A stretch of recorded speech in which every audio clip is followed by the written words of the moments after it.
5 anni dal primo caso di Covid-19 in Veneto, registrato a Vo, in provincia di Padova, una data che ha segnato uno spartiacque nella storia recente. In 5 anni i numeri riassumono solo in parte quello che è stata la pandemia. Quasi 3.000 morti nella sola provincia di Padova, oltre 8 milioni e mezzo di tamponi eseguiti e circa 3 milioni di vaccinazioni. Ma il Covid ha stravolto la nostra società. Sono 5 anni con numeri incredibili, purtroppo quasi 3.000 decessi nella provincia di Padova per Covid e un lavoro di tamponi, diversi milioni di tamponi fatti per la parte diagnostica e quasi 2.500.000 vaccini fatti nella provincia di Padova.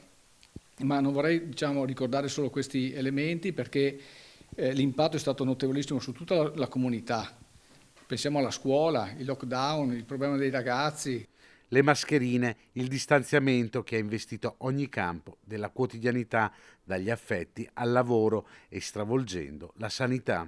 Carico drammatico di affetti che si rompono, di legami tra le persone. Gli anziani, le case di riposo, questo tsunami che è arrivato, la prima fase della malattia è stata ad altissima letalità in contesti dove c'erano gli anziani tra di loro. Ma poi gli appuntamenti sanitari rimandati, gli interventi chirurgici portati in avanti.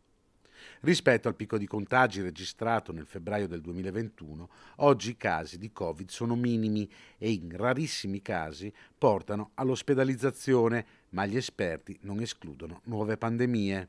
Gli spostamenti e la globalizzazione le favoriscono. Il Covid però nella sua drammaticità ci ha insegnato a non essere più impreparati.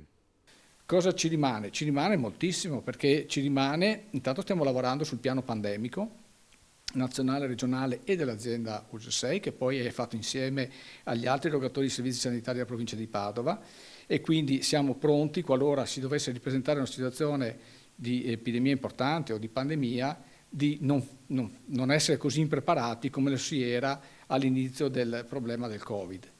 E poi secondo me questa capacità di riscoprire i legami più profondi in una comunità per affrontare un tema di salute che non è solo di salute, ma alla fine diventa di tutti, in maniera coesa e condividendo gli obiettivi.